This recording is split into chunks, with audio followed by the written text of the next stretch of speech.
What's up, my friends? How you doing? How is life treating you? We've got a Bloomburrow pre-release kit. I'm gonna open it up and we're gonna do a review of it. So that's what's on the agenda for tonight. I still have all the mini game stuff set up from yesterday and from actually the earlier stream today too. So we can also indulge in that if you guys want to. But either way, we're definitely going to be cracking into this goodness. So first things first, let's share the live stream link in the Discord. Hope you guys have been having a good day. Hope you're feeling all healthy and good. All right, let's see here.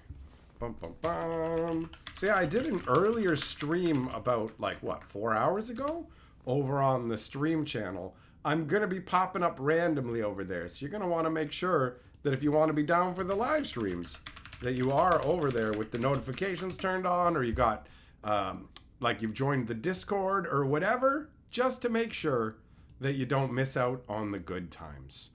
All right, there we go. Notifications have been shared on the Discord. So now we switch over the live chat and let out a burp and then say our hellos. Hello, Kentucky, Lucas, Kurt, Millmaster, Jess, Eng, Gianna, Bappy, Zircon, Juglum, Shelton, Zigzag, Felonious T, Gossett, JD Ham on Whole Wheat, Yamagoro, Joe, Gianna, Tyler. Did I get everybody? Hello, Larry. I see you there as well. Okay. All right. So that's good. Perfect. Yeah, that's all the hellos. Excellent. Excellent. So what's going on in the chat here? Shelton, you were at the county fair with your family? Well, that sounds like a good time.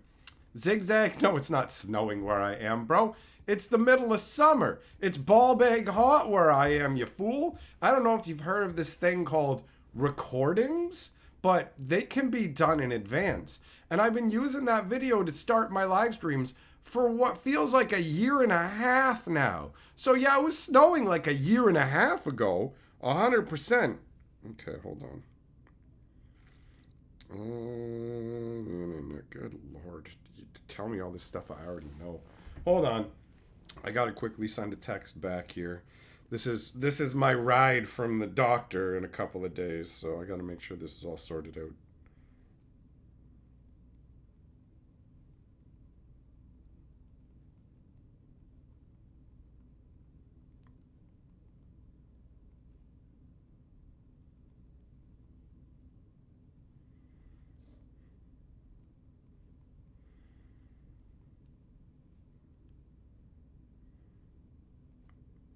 All right, there we go. That's good. Perfection. So, where was I? Oh yeah, I was yelling at Zigzag. And no, it ain't snowing, you dumb goober. Okay.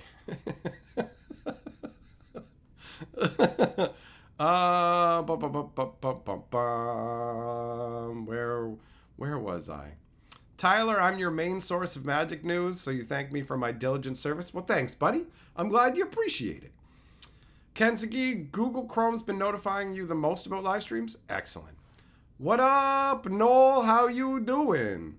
Hello, Dracula. Scott Dracula. All right, that's not a... Dracula is a terrifying name, but if you put Scott in front of it, it becomes way less scary. Oh, no, Dracula. Oh, wait, no, it's just Scott, man. It's just Scott. What up, everyday? How you doing? JD Ham on whole wheat with an extra pickle between the cheeks says laughs needed after a crap day. Starting big on the board. All right. Well, you know what? I guess we'll just since I haven't already started opening the pre-release kit, we'll just do a spin for you, bro. We'll do a spin for you, hammy man. Ham on your mother's face. Okay. Let's do it. Let's see what the wheel has in store. Is it going to be wheelie good or wheelie bad? Ho, ho, ho. Let's go.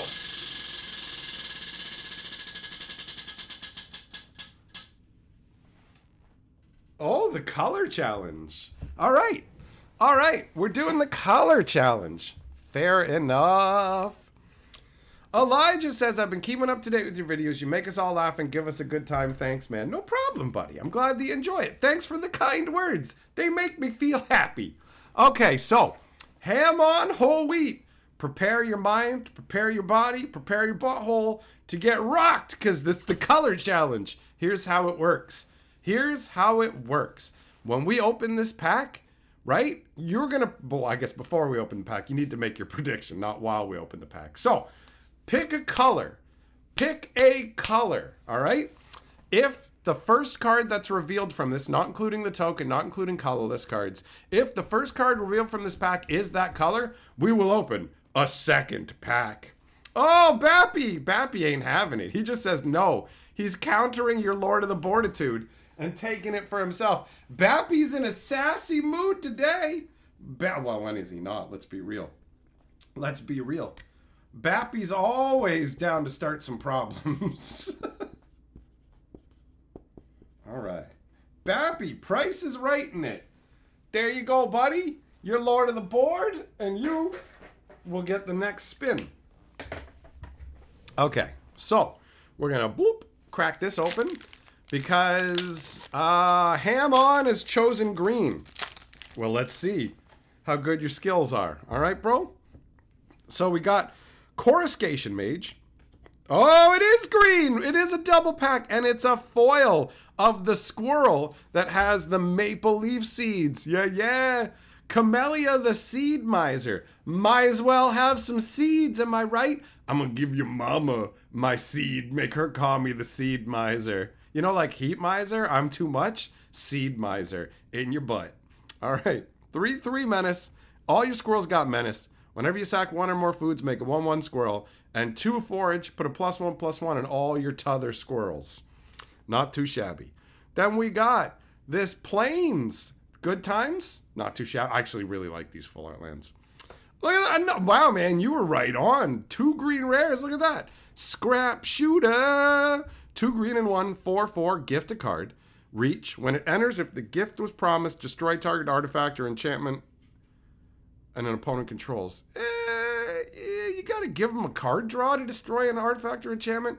That feels kind of weak, actually, doesn't it? What's he doing? Is he imbuing arrows with magic, or is he supposed to be destroyed? I guess he just makes arrows out of scrap, fills them with green magic, and fires them off. It's pretty cool, actually, how dark the artwork is. He looks like a wolf, though. Let's be real. He looks like a wolf. His crossbow's pretty cool looking, made out of brambles. That's cool. Oh, it's a multi-rare pack. Storm Chaser's Talon. There's 3 rares in this pack. 1 blue. When this enters, make a 1/1 blue and red Prowess Otter. When it's level 2 for 4, you return an instant or sorcery from your graveyard to your hand. And for 6, when you fully leveled it up, whenever you cast an instant or sorcery, make a 1/1 Prowess Otter. That's a lot of mana, though, right? That's 11 mana in total. So then we got Stormcatch Mentor, fat, goofy-looking douchebag. Bark Knuckle Boxer. May your bark be worse. Yeah, whatever. That flavor text's terrible. Oh, whoa, look at this artwork, bro.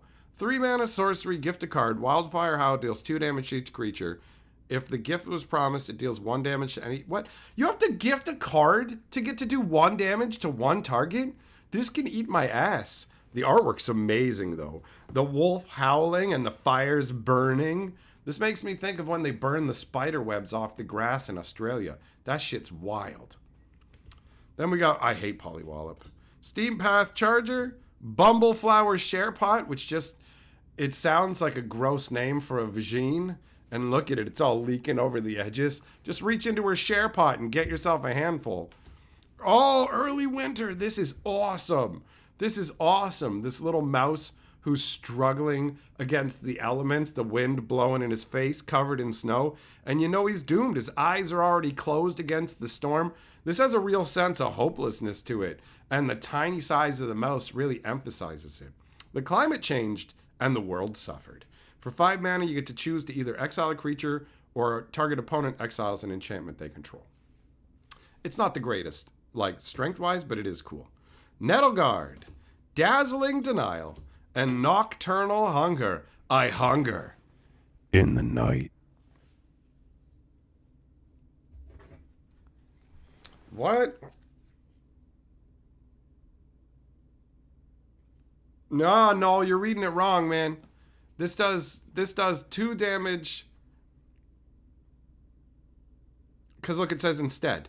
It says Wildfire Howl deals 2 damage to each creature. If the gift was promised, instead, Wildfire Howl deals 1 damage to any target and 2 damage to each creature. So no, it doesn't work the way you think it does, where you're doing 4 to all creatures and 1, like 5 to another. That would be a lot better. No.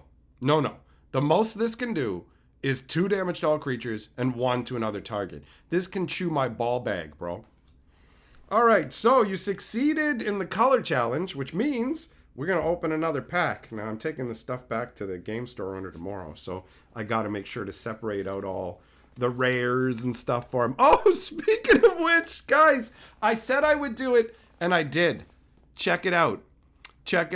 The guy who owns the LGS that I go to, his name is Hunter. This is called Hunter's Talent. So I wrote, Hunter's Talent is sucking, and I put it in a little sleeve. I'm not even going to mention that I did it. I'm sliding this in with the rares, so when he's going through it, he's just going to find this. All right. Next pack. No, it makes sense in one way. Your brain was just like, it's got to be better than that. Yeah, Megoro, I'm spicy tonight. Well, I'm going to give you indigestion, son. We got a Flowerfoot Swordmaster. Look at that weird stance. You look like a goof. No wonder you're a little Flowerfoot boy. All right, we got a Glide Dive Duo, I should say. All right. We got I love these, man. The ones with the raccoons are awesome. They're awesome. What up, Brent? Shelly, the stream is not sucking. You're right. And just for that, you're not going to get osteoporosis. I give old ladies problems with their bones. I'm adept at it. Oh, Thornvault Forager. A green and 1 for a 2/2. Tap to add a green. Forage. Add 2 mana any combination of colors. 4 and tap. Search your library for a squirrel. Reveal it. Put it into your hand. Yeah, that's solid. The tutor ability makes it really solid. Repel Calamity. Tell me the artwork on this isn't awesome. A gigantic, first of all, if this was just a regular wolf, this would already be intense. A tiny little mouse knight ready to fight against a wolf many times its size. But now this wolf is literally a flaming elemental beast. It adds such another crazy level to it. This might be my favorite artwork in the entire set. Conceptually, it's incredibly satisfying, right? And Repel Calamity works even if you don't know this is a Calamity Beast. This is awesome. Like, imagine you had to face down some Ember Wolf that was an elemental aspect of nature. That takes genuine bravery. And then we go from that to Goofy McStupidface going, I loved Final Fantasy X. Ha, ha, ha, ha. All right. Playful Shove. Playful Shove it in your mother. A Bell. A Longstock Brawl. Whisker Quill Scribe. Junk Blade Bruiser.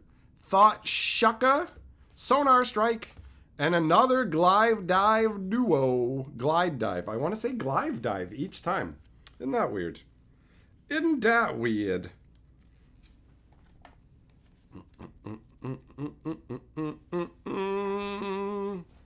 Larry, you're checking out the full set of Bloomburrow, and you decide your favorite card is the Jacked Rabbit. Fair enough.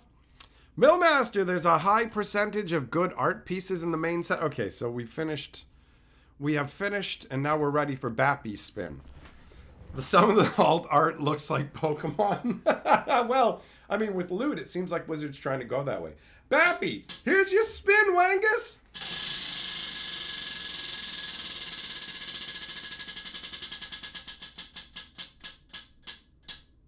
Oh, it's a danger drop. Bappy, you gotta choose. Hold on, let's load it up.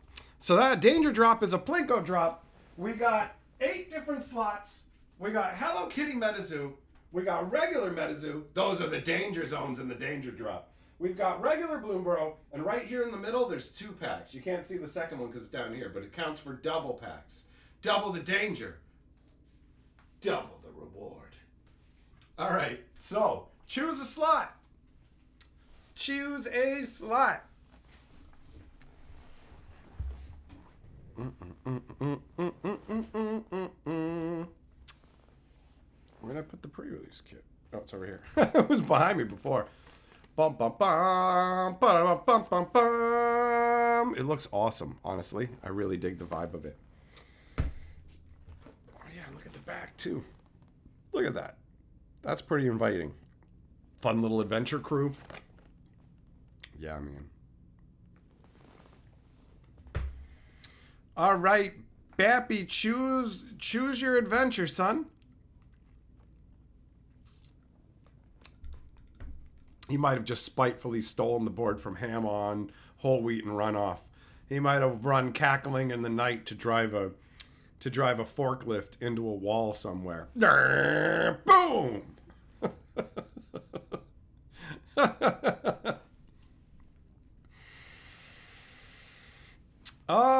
All the way to camera left. All right. All right, let's pull it back up. So you're aiming for Hello Kitty. You're trying to torture people, are you? All right. Well, let's see. Let's see if it shall be Hello Kitty. Here we go. Oh, so close. So close. Bum, bum, bum, bum, bum. Ba-da-la-la-la-la-la. Okay, let's 1 and then 2. There we go. Got a lot of clicking to do. So let's see what's in this one. Bappy Funny, you were on a forklift a minute ago. I know what's up, buddy. I have psychic powers. I have psychic powers! I am immortal! All right. We got... Oh, the artwork with the really goofy looking... What is he? Is he a rat? What the hell even is he? Look at this. Look at this craziness. What the hell was that? What was that just fell? Oh, well, it's probably not important. If I can't figure it out right away. Okay. We got Harvest Right Host. Look at this, man. I don't know if you guys can see it from here, but I can see it's literally curving. Because the foil quality is still garbage. Oh, and then we got this is the fall version of the bunny traveling. Not too shabby. We got Tender Wild Guide. Oh, he's going to give you tender kisses out in the wild. He's going to guide you directly to his mouth. All right, so what's this guy again? 1 green and 1 2/2. Offspring. Tapped out a man of any color. Tap to put a +1/+1 on him. Okay. All right. All right. And they're wielding cinnamon sticks as weapons. So they're going to beat you down, but it's going to smell delicious. It's going to smell delicious. Paw Patch Formation. Shrike Force. Long Rivers Pole. Who doesn't like a long pole, right? Starscape Cleric. Look at that artwork, man. Look at that. That looks awesome. Tree Guard Duo. Stupid lily pad hat. Sazakap's Brew. That's some funky artwork. Is that a fish? What the hell is this? Oh, he's up here. He's a lizard. All right. That's funky. Seed Pod Squire. A little goofy bird. Night Whirl Hermit. Glide Dive Duo. Said it right that time. Warren Elder. Warren G's got to regulate. And then Stay in Formation Finches. That's some really colorful artwork. That's fun. That's fun. Petcash, you think 3 Tree City is going to be $100? I doubt that very much, dude. I highly doubt that. All right. That was a solid pack. That was a solid pack. What up, Pellinor? What's going on, Dieter? Okay, so there we go. We have cleared up the wheel spins for now, so that means again, I'm like, where did it go? Let's take a look. Let's take a look at the actual pre-release kit now. So Here's the front of it. Man, how idyllic is it, bro? You got the river, the little river running through here. You got little buddies on their boats having fun out in the water. You got this rabbit going, come on, let's go and romp through the flowers. It's gorgeous, considering how dark and like despair-filled the like Phyrexian invasion, all that was. This is light and fun. Cheese, you called into work for this set? Well, that's a good reason to take off from work, man. Go enjoy you some Bloomburrow. We're going on a journey. Oh, this is so good. Look at it. Look at these friends tromping together. Little smiles on their face. The birds all chirping and happy. You've got the little glow bugs and stuff. Such a good vibe. Such a good vibe. Pappy's membership mention says, even though you guys are my favorite failed abortions, I need to get back to putting in this work on your moms. That's a lot of moms to be forklifting, buddy. The wide loads. Okay, let's pull the ripcord. Are you kidding me? Are you fucking kidding me right now? Come on, man. Pat Cash, you're going to get 2 boxes. Enjoy. Enjoy, buddy. That's awesome. I am jealous. I'm not getting anywhere near that Bloomburrow. I'm gonna get to go to 2 pre-releases if everything works out and have a bundle. And I will be very pleased with that. A Tale of Paws and Claws. All right, now open it up. The lush wilderness of Bloomburrow is home to tall tales and tiny heroes. Wielding spell and steel, a brave band of animals sets out to uncover the secrets of the valley. They called it the valley here. Everywhere else they call it valley. They just call it valley. And I changed it to calling it the valley because it feels better. And here it is. Here is the proof that I'm right. It's way more satisfying to have it called the valley. 100%.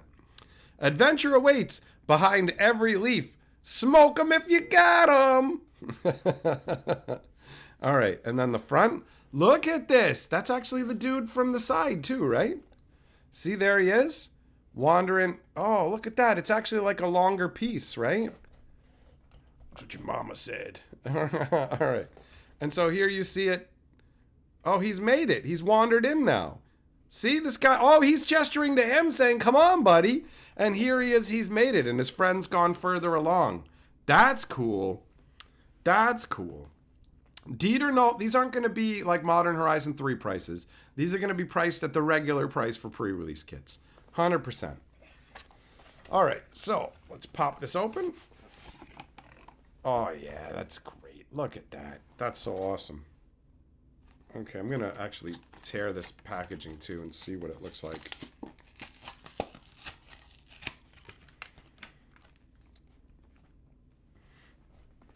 Okay, so the inside, let me angle this around. It's a bit unwieldy, honestly. It's kind of cramped for space in here. All right, so you can see going all the way across. Quite pretty. It's too bad that the way they glue the box makes it impossible to disconnect these without ripping them. They used to use some kind of sticky tack. Oh, look at this. What the heck are these? Are these supposed to be death touch tokens? Snake tokens? Fired flaming tokens? It looks like a flaming skull. Is that a blight token? Then you've got, these are stun tokens, but they actually just make me think of Psychic Storms from Moonlit Isle. Okay, that's all they got in terms of tokens and stuff. All right, there we go. So this is what the box looks like. Pretty much the same as the outer package. Gorgeous. Dieter, if that's what you pay roughly, normally, whatever you're used to paying, whatever you paid for the pre-release before Modern Horizons 3 is what I would expect it to be. So I can't speak to what any particular game store will be charging. Brent, the flaming skulls are finality tokens? Oh, I could see that. Ah, what's going on here? Cheese, use Keyforge stun tokens for stun counters. I'm somebody who actually knows Keyforge. I have somewhere in here, I believe, a box of a bunch of old Keyforge decks. All right, so what do we got? We got purple and black dye, bro. I love that these dice have like a maple leaf on it. This is like the Canadian set, son. That's awesome. Will, you like the art and the packaging a lot? Well, you got good taste, buddy. And, oh, damn it. Hold on. Let's grab the divider. Oh, I don't get to keep this kit, by the way. This kit belongs to the game store that I go to, and it'll be going back. Bum, bum, bum, bum, bum. Yeah, this is nice. Good vibe. Good vibe. All right, then we got a promo scavenger's talent. I'm going to open this up and see if it's just the pre-release code in here. Also, because I'm keeping this pre-release code. Yeah, pre-release code's mine for my arena account. There you go. Now you can see it with the little date stamp down here in the corner. That actually works really well on these class cards, for real. It's not too bad, actually. It's barely curved. And the print quality doesn't seem too bad either. The Japanese print quality has taken a nosedive, unfortunately. All right. Dieter, that's right. It is cool, the LGS, to loan me the stuff. 100%. It's awesome. We do it every time a new set comes out. Bo Valgan, it'd be better if it was a red and white die. Oh, yeah, you're right. That would be dope. Okay, so we've got the Bloomburrow art. Oh, weird. Normally they don't put game information on the front. It's just a picture. On the back, they always put like a little guide on how to build your pre-release deck, which I think this is really smart doing this, honestly, to make it easy for people. Tells you to make sure you got 15 to 18 creatures, 5 to 8 other spells, 17 lands, and then tells you the casting costs and try to get a curve there, right? Not too shabby. And then they have down here the different groups. So it's got information about each one. Bird folk, noble communal transporters of aid and other animals. Oh, it's good there's no S on there. Noble communal transporters of aids. The rat folk, isolationist keepers of secrets and ancient relics. Lizard folk, cantankerous fire worshippers and expressive artists. Raccoon folk, free-spirited wanderers, collectors, and entertainers. Rabbit folk, talented chefs and community-focused farmers. The bat folk, eccentric and mysterious nocturnal defenders. Otter folk, clever gamesters and storm-chasing daredevils. Squirrel folk, morbid stewards of land and the life-death cycle. Mouse folk, plucky, loyal seekers of adventure and glory. And frog folk, curious, pessimistic practitioners of divination. All right. That's not too bad. That's not too bad at all. Man, I like this box a lot. Okay, so we got us here. You can see actually here, in case anybody didn't know and you want to know the difference, this is a Japanese booster. This is a North American printed booster. And the easiest way to tell is look at the grid kind of like I don't know, little dotted way of sealing it versus this ridged, crimped way. This is more like ruffled potato chips, you know?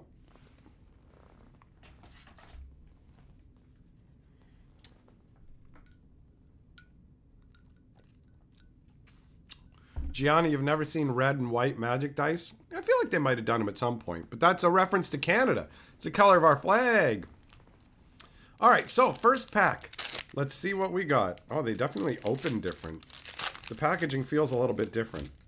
And also, you guys will notice that in the other packs that we opened, with the Japanese packs, it goes art card, foil, rare. With this, like the North American packs, start at the commons and move upwards toward the rares. So, Runaway Together, Pileated Provisioner, Roughshod Duo, Early Winter, Cash Grab, Head of the Homestead, Uncharted Haven, Night Fisher, Patchwork Banner, Quake Tusk Boar, Wear Down.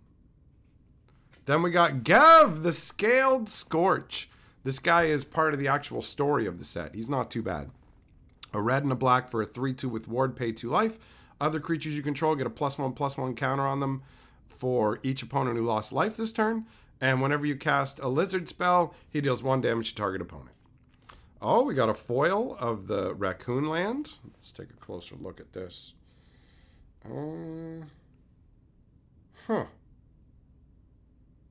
Seems like it's slightly better than the Japanese ones, although it does definitely have some imperfections. And then we got, multiple foils. We got a foil Castrol the Wind Crested, who is a blue and a white and 3 for a 4/5 flyer. Whenever one or more birds you control deal combat damage to a player, choose one.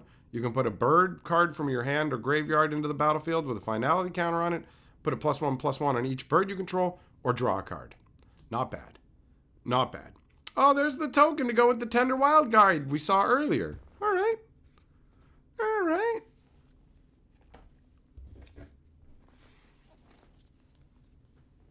Are there badger folk? I feel like there might be one or two.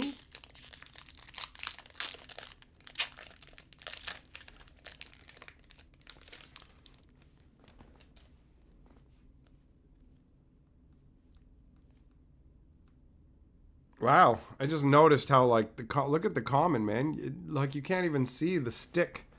You can't even see the stick for the maple leaf here. I wonder if, no, it's the same on Japanese and American. Huh. All right, Pathmaker, Scales of Shale, Tree Guard Duo, Pearl of Wisdom, Rabbit Response, Steam Path Charger, Corpseberry Cultivator, Mr. Fat Squirrely Boy, Stormcatch Mentor, Hunter's Talent. I can't wait for him to see the one that I wrote on. Galewind Moose. Man, Crowworm's come a long way. Coiling Rebirth.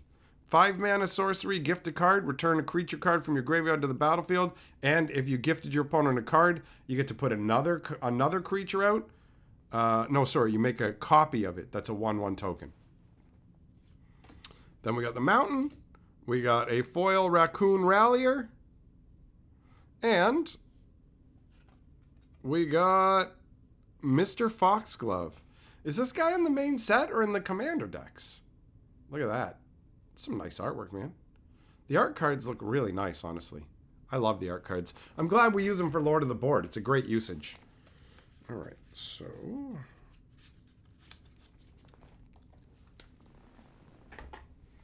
All right, next pack.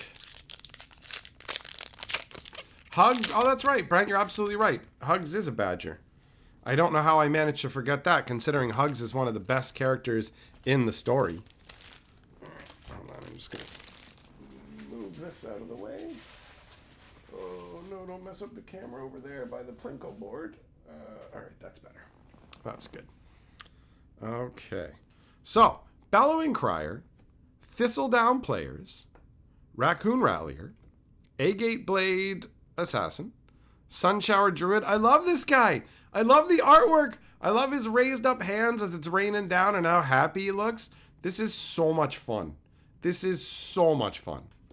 Mind Drill Assailant, Savor. You literally eat, he's eating somebody. Yum, yum. Starforged Sword, which is underwhelming for a Starforged Sword. Heartfire Hero. Look at the artwork on this guy. Look at how intense he looks. This is awesome. He looks so badass. A Bushy Bodyguard. I don't remember this one. A green and 1 for a 2/1 with Offspring. When this enters, you can forage. If you do, put 2 +1/+1s on him. Oh, so he can come out as a 4/3. Not too shabby. Vine Reap Mentor. And then the rare is Emberheart Challenger. A red and 1 for a 2/2 with haste and prowess. And he's got Valiant. Whenever he becomes the target of one of your spells or abilities the first time in the turn, then you exile a top card of your library and you can play it until end of turn. That's all right. That's all right. Then we got a Mountain and a foil Hidden Grotto and a Rabbit token. A fat, goofy little Rabbit token. So far, so good. So that's the first 3 packs. Let's move into the next one.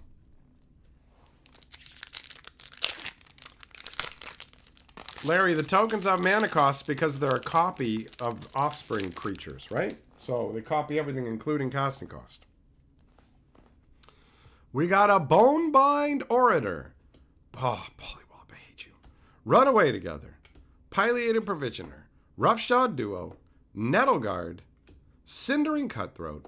Coruscation Mage. Curious Forager. Feather of flight. Look at how happy he is. Yeah, let's go. Let's fly, baby. I found a magic feather. Shoreline Looter. We got a special alternate art Salvation Swan. Wow, it's really funky looking, man. 4-mana 3/3 flash flyer. When it or another bird you control enters, exile up to one target creature you control without flying. Return it to the battlefield under its owner's control with a flying counter on it at the beginning of the next end step. So you can save dudes and give them flying. Pretty sweet. We got a mountain. Another Agate Blade Assassin, foil. And then we got, oh, it's Tamiyo. Tamiyo hanging on the dock by the bay. And you get to see the full length of the artwork too. Look at the ripples in the water. That's pretty funky. I imagine this transformation isn't too troubling for Tamiyo considering she's already a rabbit, right? So that's pretty cool. Actually, I really like this. This looks dope. This looks dope. All right.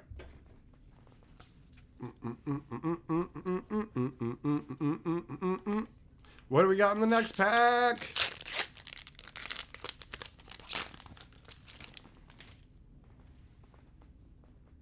We got Druid of the Spade, Shore Up, Life Creed Duo, Take Out the Trash, Ravine Raider, Longstock Brawl, Whisker Quill Scribe, Light Shell Duo, Vine Reap Mentor, Builder. What's Builder's Talent? 1 white and 1. When it enters, make a 0/4 white wall with Defender. Pay 1 to level it up to level 2. Whenever one or more non-creature, non-land permanents you control enter, put a +1/+1 counter on target creature you control. Huh. And then level it up for 5 mana to level 3. When it becomes level 3, return target non-creature, non-land permanent card from your graveyard to the battlefield. Well, that's interesting. That is interesting. Then we got Persistent Marshstalker, who's the amazing for rat deck dude. We got Iridescent Vine Lasher as the rare. 1 black, 1/2. It's got Landfall and Offspring. So its landfall ability is whenever a land you control enters, it deals 1 damage to target opponent. So if you have 2 of them out, then every time you drop a land, it's basically like a reverse Ankh of Mishra. Then we got the Forest with the little rabbit guy on it. A foil Steam Path Charger. And, oh, it's Ink Eyes. Right? This is Ink Eyes, isn't it? Yeah. This is the weirdest of all the Imagine critters because she doesn't feel like this. Just feels like she's the same as the original Nezumi version. It doesn't feel like she's been turned into a rat. She still feels like a rat person, almost like they already had this artwork for Ink Eyes or something. Like, I don't know. It just doesn't feel transformative like some of the other ones do to me. The only transformation is that they took Ink Eye's rack off, you know? No more Juggalugs, son. And let's see what's in the final booster of the pre-release kit. What up, Stormtrooper? How you sacking, buddy? What the hell? Chaos Lord can attack the first turn it comes into play on a side, except the first turn it comes into play. Is that a reference to the Ice Age Chaos Lord? What the hell is this about? All right, we got Conduct Electricity, the story moment where Ralph fries the head of the dragon bird. Daggerfang Duo. Sticky Tongue Sentinel. Hypnotongue. It's got a tongue so long it could go up your butt and come out your mouth, son. Waterspout Warden. Bravekin Duo. Oh, I don't like that it's there's 2 of them and together they're a 1/1, but I really like the adventuresome artwork where they're running across a log, you know? Let's go on an adventure, buddy. Kindle Spark Duo. Veteran Guard Mouse. Overprotect. I can't believe this spell. It's so wild, man. +3/+3, trample, hexproof, and indestructible. Why not? Why not?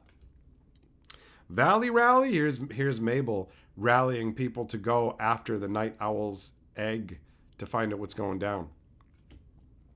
Then we got the Skunk. Jolly Gerbils. You guys like them gerbils? Oh, another Thorn Vault Forager. We got the springtime. This looks like the springtime swamp, right? Foil bonebind orator and a bat token. And he's got his batarangs. All right. All right, so, you know what? Now it's time to take a quick look at the actual card quality and see if it's better. Is this the first time ever where I can say that it looks like the North American card quality actually exceeds the Japanese card quality? Are we living in the Twilight Zone? Yeah. Yeah, okay, weird. Weird. So, from the stuff that I've opened so far, it actually genuinely looks like the... Wait, where was this one? Let's just make sure it does actually say printed in the USA. Yeah, this was made in the States. So this was probably made in the Texas facility. That's a rarity, honestly. It's nice to see. Maybe they've actually stepped up the quality control a little bit. Who knows? That's awesome. That's awesome. So yeah, overall, it looks like the pre-release kit. The box itself is gorgeous. The little insert has been well put together. The cards seem pretty solid. Overall, I'm hyped. I'm going to a pre-release in what, 5 days? Yeah, I'm going on Friday night. My buddy also wants to go on Saturday, and if the stars align right, I'll be going with him. I will be attending with him. Bloomburrow is hyped, man. I said this was going to be my #1 set of the year, and it absolutely is turning out to be. 100%.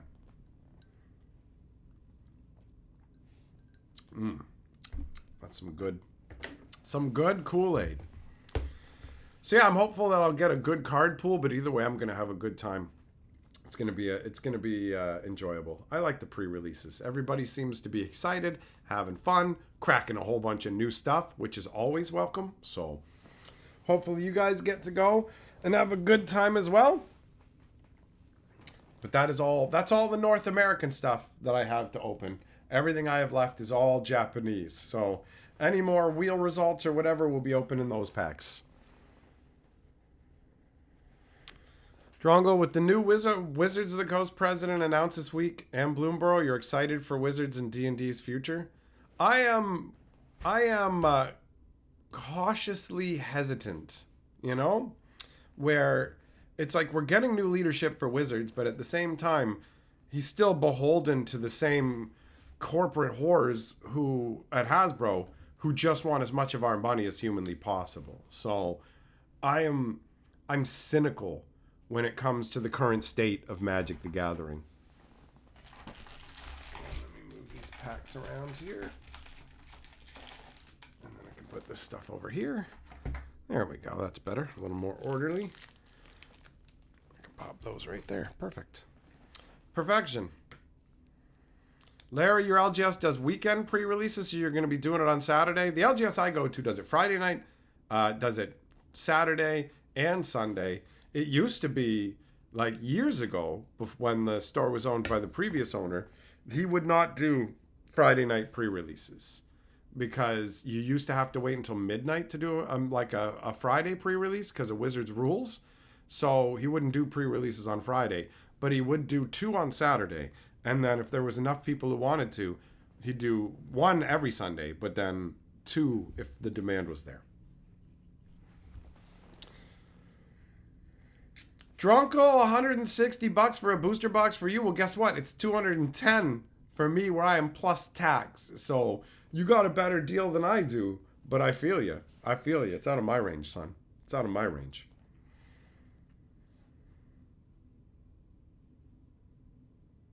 That's right, Brent. That's right. They are beholden to corporate abominations. So it is what it is. It is what it is. Not much you can do about that, unfortunately.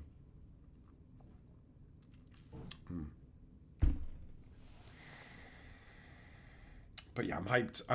I'm hyped to start collecting a set of Bloomburrow. It's got a really fun, light vibe that makes me think of the original Lorwyn block, and I like that. Also, what I really like is the fact that it feels like a return to what Magic used to be in terms of swords and sorcery. Not beep, boop, beep, I've got drones, I'm going to hack your elevator. It's like, okay. Yeehaw, we're going to Thunder Junction where centaurs have spurs on. Why? They don't ride horses. Why is everyone dressed up like a cowboy? Is there a reason for this at all? Anything? No. No. That's right, Elijah. 210 Canadian fun bucks. 210 Canadian fun bucks. Which is too expensive for me. Hey, Rays, thanks for joining the channel membership. Bear your shield with pride.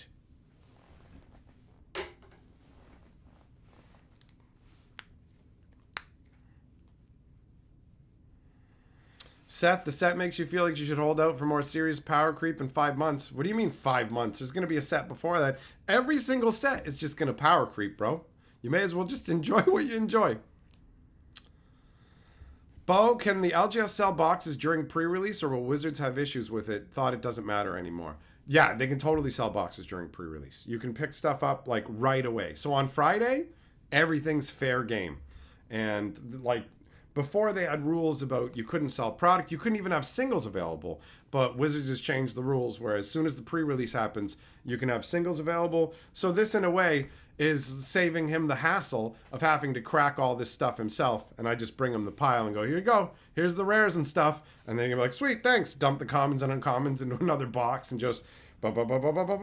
Sometimes, depending on the set, like Assassin's Creed, he uses me as a tester. So I opened one box of Assassin's Creed. He went, what the hell, man? You gave me 8 Adewales. What is this about? And I'm like, that's not my fault. That's Wizards. 1 out of every 3 packs Adewale is not. So yeah, he's like, here, you take one. And he started just giving them away to people randomly. Somebody's buying a box. I'm like, did you know every box of Assassin's Creed comes with a free Adewale? Or did you know buying 1 pack does? And he's like, yeah, here, just throwing them at him. So yeah, you can totally get boxes from pre-release going forwards. And if they have the bundles, then they're allowed to sell them too. Although I don't know if Wizards waits a week for the bundles to show up, but I already told him to hold the bundle for me because you gave me the hookup, Bo, and that's what I'm using to double pre-release and get that bundle, son. Zircon, what was the card with the Ember Wolf and the Mouse Knight? Oh, that was called Slap Dong Duo. Before they go into battle, they slap each other in the dong to get angry and hard, ready for combat, bro. Rigid for a fight, rigid for the night, rigid for what's right, rigid for when it's tight.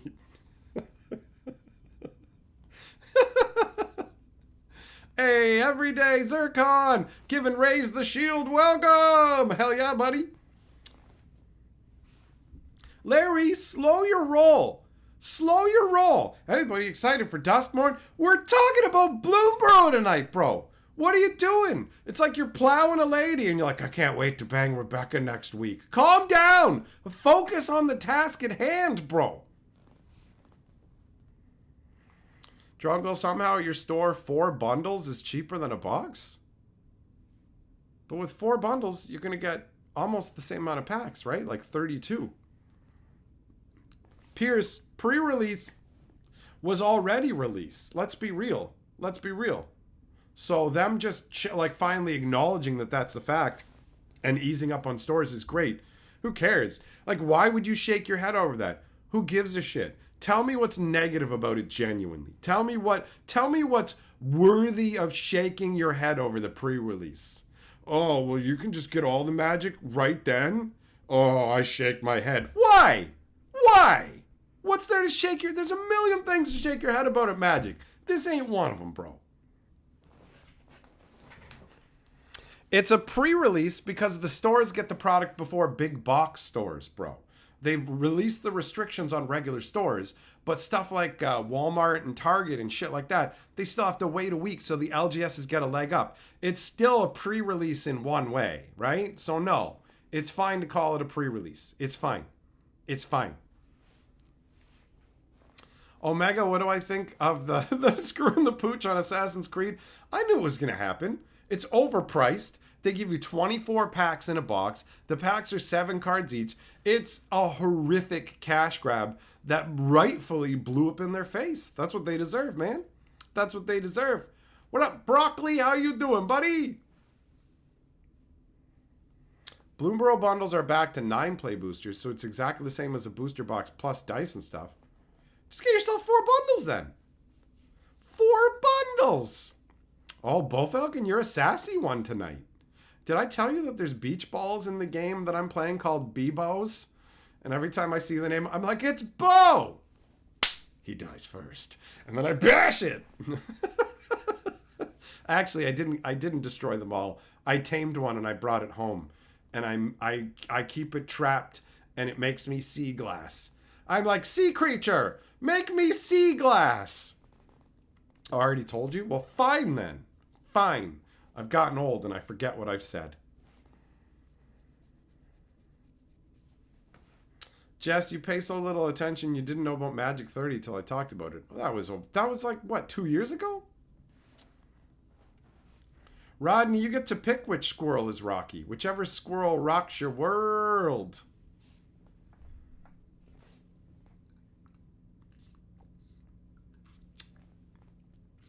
Yeah, McGraw, you want the Scooby-Doo action in Duskmorn? It'll be in there.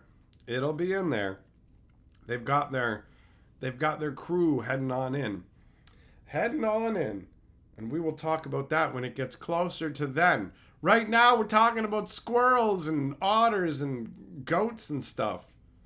There's no goats in this set. Not even calamity goats. They would be bad. Okay, that was terrible.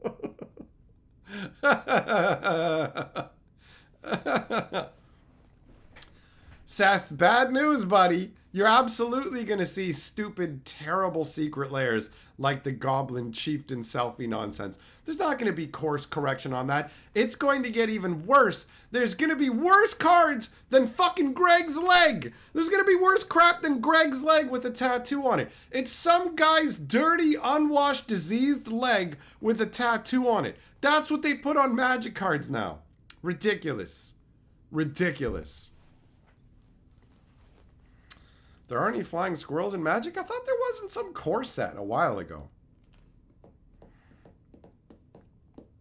Rodney, you've been playing Magic since Revised. Oh, me too. I started actually when Legends was out, bro. When Legends was out.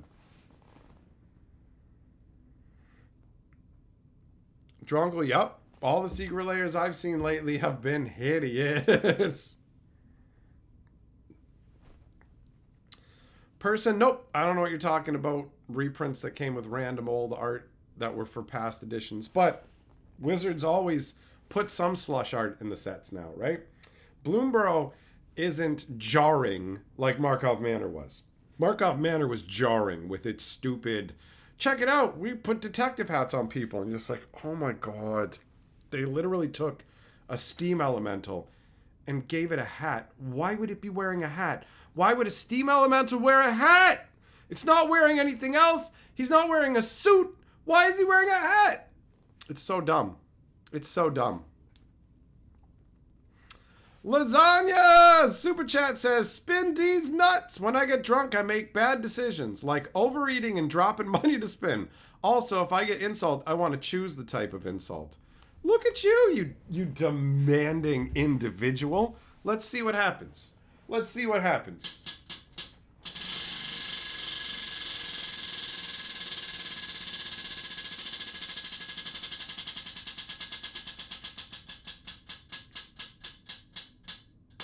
Oh, it's high-low. High-low, okay. So, here's how it works. Here's how it works. Let me just switch up the view. Oh, wait. What am I doing here? Oh, no. It's all mixed up now, isn't it? Oh, I've done something terrible here. What have I done? Oh, fuck. Oh, God. Hold on. I crossed the streams. I'm ghost busting. All right. There we go. I think I fixed it. Okay. All right. Here we go. Whoop. So, we're going to open one booster pack, but we'll open two if you win the challenge. So, Reveal the card. Oh, this is super easy. All you have to do is guess whether the next card is higher or lower than this card, right? So I don't think you can lose unless you somehow tie with the exact same cost, right? Obviously. Well, you know what? I'm gonna let you choose. I'm gonna let you choose.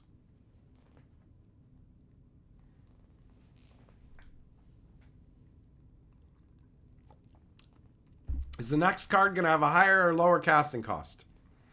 What say you, lasagna? What is your answer? This is a skill testing question. Higher, final answer? And it is higher. Okay, well, we're gonna open up 2 packs then. 2 packs for sure. Bam. All right, so first pack. And we'll see this one's in reverse order. Oh, look at this treasure. Cool, it's little raccoon statues. That's fun. We got a foil shoreline looter. We got a foil plains. This is a pretty solid pack. We got Dark Star Augur with the funky artwork. Look at that. Look at that. And then Valley Rally, Mudflat Village. Oh, I love these uncommon lands that showcase the different locations in Bloomburrow. So dope. So dope. Taps for a colorless or a black, or pay a black and 1. Sack it. Return target bat, lizard, rat, or squirrel card from your graveyard to your hand. Most of these lands care about cards coming out the same day. The same day, right? Day. The same turn.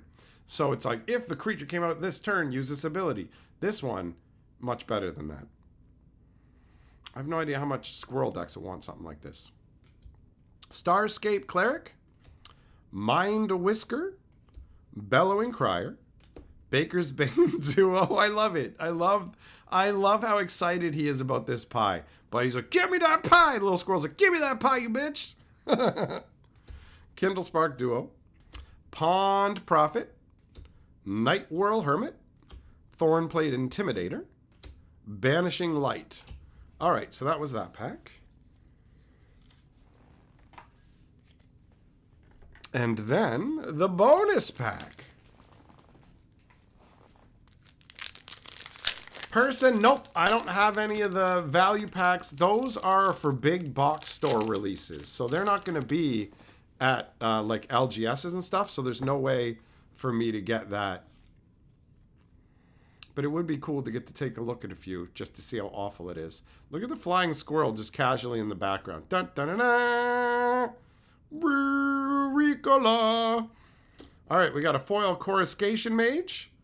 We got, oh, I love these lands, man. I love them. The little frog guy, the island. This is like, what, summer? Fabled Passage. Oh, now that is a solid get. Gossip's Talent. Little rat having a cup of tea. Parting Gust. Oh, this mouse is getting a blowjob from a bunny. We got a Heartfire Hero again. Epic artwork. Hazard Root Herbalist. You ready for the Hazard Root, girl? You better have some herb first, because my Hazard Root is A-list. Oh, do you see what I did there? Damn, I'm brilliant. We got High Stride. Oh, right after you visit the herbalist. A Sticky Tongue Sentinel. Right in the wrong hole. Roughshod Duo. Veteran Guardmouse. Psychic Whirl. Waterspout Warden. And Dire Sight. Dire Sight's a cool name. And look at the artwork, man. Calamity Beast Portal. That looks dope. That looks dope.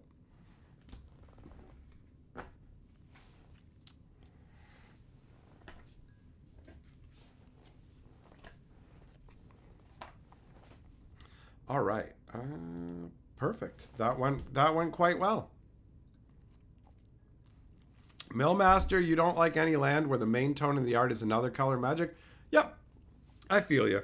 I like the different seasons concept, but I will agree that it can make some of the lands look like they're the wrong color. And Magic's already confusing enough. It's nice when you can just look at the board and understand everything that's going on at a glance, right? Like when they did those stupid dossier cards from Markov Manor that make all the cards look like white cards, and you're just like, this was a bad choice. This doesn't look good. Like, but we put invisible ink kind of concepts on it. And it's like, thumbs down, buddy. Thumbs down. Jugglim, you're damn right. Bloomburrow looks like a lot of fun because it is a lot of fun.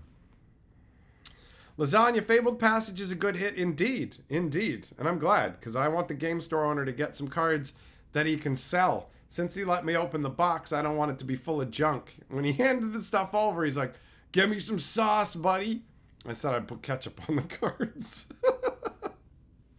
Oh, I can't wait for his reaction to me writing on that Hunter's Talent saying he sucks.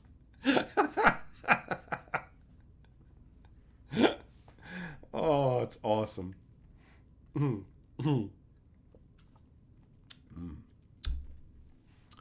Omega, you want to put the black land in your Chatterfang deck? That makes sense. Chatterfang, they redid him as an imagined version too, which feels like he's no different. He wasn't like how do you get away with, well, we just had another artwork for Chatterfang or something that we wanted to use. It feels like they cheesed out a bit in that way. Rodney, they're never going to add another color to Magic. The closest they could ever do was making the colorless manas actually matter as something specific for the Eldrazi.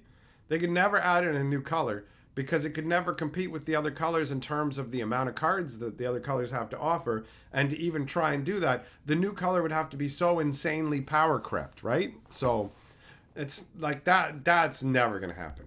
It's never going to happen. Jugglim! Yeah, that's a good point, actually. You like the fact that this feels like a complete product and not just some random chase cards and a bunch of other crap thrown together. Like Markov Manor was incredibly confusing because of all the stupid detective nonsense, but then also there's a ton of Ravnica guild leaders. So like, we wanted to embody Ravnica, but we also want to do a clue thing with it. It's awful. Just awful. I really hate Markov Manor a lot. I still have one booster pack left of it too. for future stream games and stuff. I got one pack of that left, one pack of Modern Horizons 3 left, 2 pack of Fallen Empires. This is the entirety of my booster pack collection at this juncture. Right? It's pretty random. Pretty random indeed.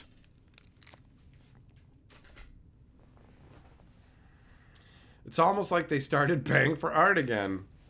Yeah, I mean, they had to, right? There's no way that they had enough slush art sitting around that would properly convey all these themes. They may have thrown some random cards in as slush, but nothing really stands out too much to me aside from that one artwork where 3 wolves are getting blasted by moonlight, where it's like, wolves are like individual calamity beasts. They don't travel in packs. You're clearly just using some Innistrad artwork that you had kicking around where you just painted a bat into it or something. Rod, do you remember opening up Chronicles? I do too, man. I know like Chronicles was hated by a lot of people, but it wasn't hated by me. I love the fact that all of a sudden you could get all this hard to acquire. It's like, oh, awesome. These cards that we couldn't get because Legends was so scarce it was only on sale for one day. And then it was just gone forever. So it's like, yo, Legends cards were super hard to get. Having access to those and some other stuff from Arabian Nights and Antiquities felt great. Felt great.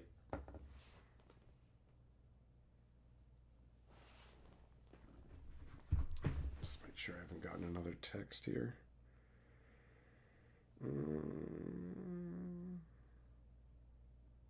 Okay, no, we're good. Excellent. Excellent. Larry, yep, you're right. The clue time was basically just Ravnica themed Jumpstart and done in a skeezy way where there's 10 guilds. They only give you 8 packs. So you can't even get all 10 guilds. But even worse than that was the fact that you could get 3 packs of the same guild. So people would get 8 packs and they'd be like, I got 3 Rakdos. Are you kidding me? Like, what is this? And then and it also necessitated that they had to put lead pipe, and everything into the magic set. We're doing a clue tie-in. Where's the revolver? Well, no, but that's part of Clue. No. Oh, okay. I guess you don't want to put that in this detective set, but I guess you'll have guns in the Thunder Junction set, right? No. Everybody's thunder blasts. And they have what looks exactly like two guns glued together, but they're not guns because they blast thunder. Okay, so what's thunder? Shut up and buy it, dummy! Right? Like, God. The concepts for Markov Manor and Thunder Junction were so lazy, cringy, and garbagey that I'm so happy to get what feels like a set that had some proper work put onto it. Instead of just getting dumb stuff from Rosewater going, well, actually, you have to understand, Thunder Junction's a theme set. So that's why everybody's showing up. We're going to do these like once a year. Fuck you. Fuck you. You have to write reasons for shit. You can't have a big dumb fuck jamboree where you bring people in from 40 different planes and go, well, everybody's just here. What are they doing here? Shut up, they're yee-hawing and they're all wearing cowboy hats and they all live in wooden buildings now. Why? Why are they building wooden buildings? Why are they wearing cowboy hats? Why are they wearing dusters? Why aren't they using their main weaponry? Can you explain any of this? Well, no, we didn't spend any time thinking about that. Fuck you. Fuck you. You want over $200 a box for this, and you can't even be bothered to make it make sense? Lick the entirety of my taint 10 times, you fuck. You don't remember the story from Murders, but it was so compelling. Remember when Kylox showed up? They went down to the sewers, and Kylox was like, what are you doing here, Proft? And Proft was like, I need your help. And then Kylox was like, shut up, I hear somebody coming. And then they just took Kylox off and killed him? Remember how impressive that was? So they could shove multiple Kylox cards in the set. Also, his name was supposed to be Usith, and that's what they had on the fucking posters they sent out for Markov Manor? You don't remember the amazing, epic story of that set where Tristani was using pollen to take control of people's minds and make them do murders because people stocked up N95 masks during the pandemic? I wish I was fucking joking. That's the kind of speech that Tristani gave.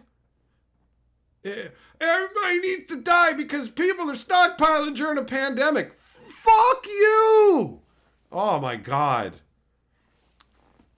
Literally, Proft was just artwork they had kicking around from when they went, men bad, men very bad, especially men with certain melanin levels. Bad, get out, go. And so they just threw them off to the side. And then they went, wait, what? Turning everybody into a lady isn't marketable for our audience? Treating part of our audience like we fucking hate them isn't working out? Staple Kellen onto shit. Bring Proft back. Get that shit in there. We didn't mean it. We didn't mean it, guys.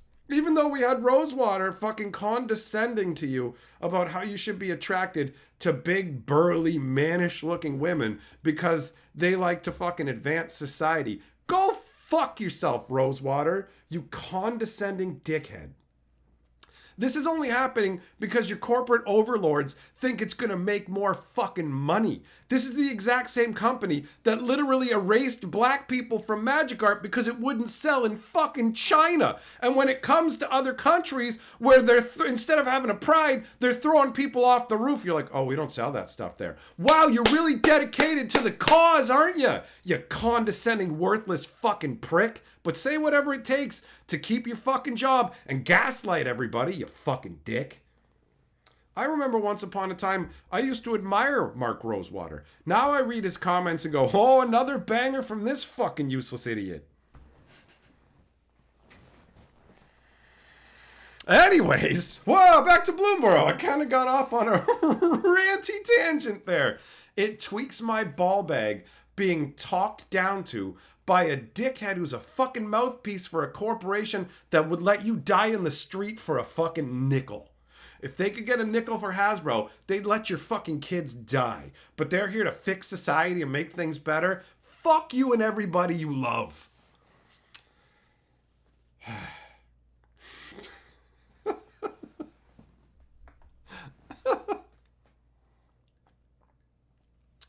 Is Magic more complex than D&D? Maybe now that D&D has been watered down by fucking babies, where they're just like, you can't have Love potions. That's making somebody love them against their will. Yeah, that's bad magic. You know how you can tell that's bad? That's a bad thing. They can have bad magic. Wizards had some race of like monkey creatures or something like that.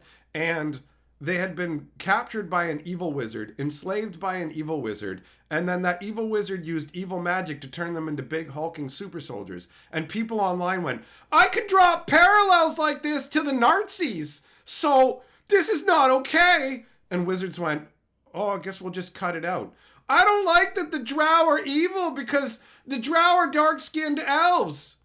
Oh no, the drow aren't evil because of the color of their skin, you half-wit fucking idiot. The drow are evil because they worship evil gods. They have an evil society. And you know what's fun about that? You can have fucking people who break the mold, like Drizzt Erden, who literally is repelled by their disgusting society that is led by pure evil. But no, why would you have any fucking subtlety or nuance when bad thing bad, take it out? And now they've got Mexican orcs in fucking D&D or whatever.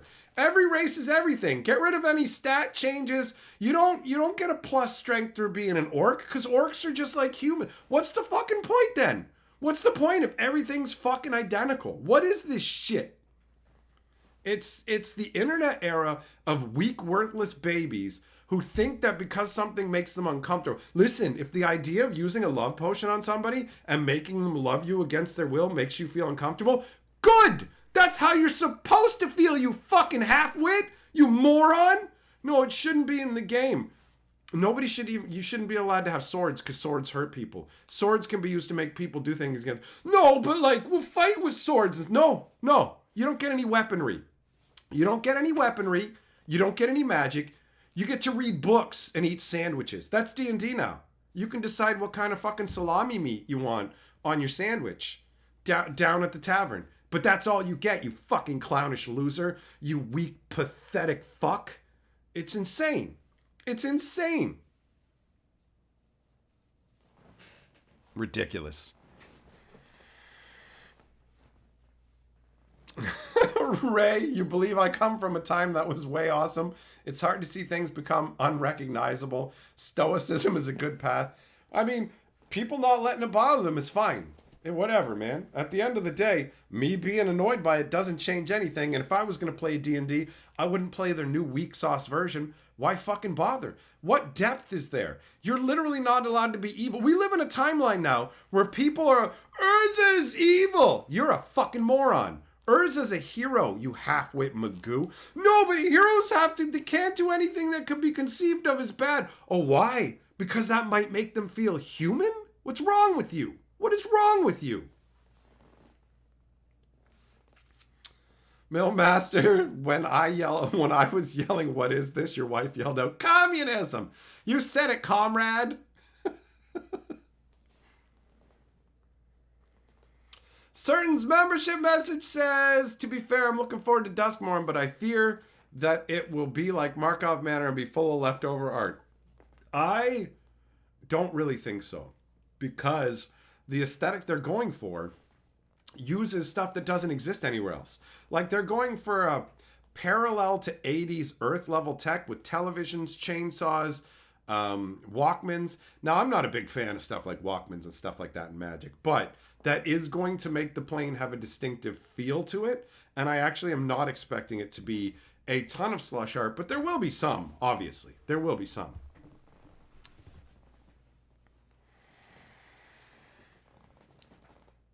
Zircon, you still have your second edition books? Second edition is my favorite edition.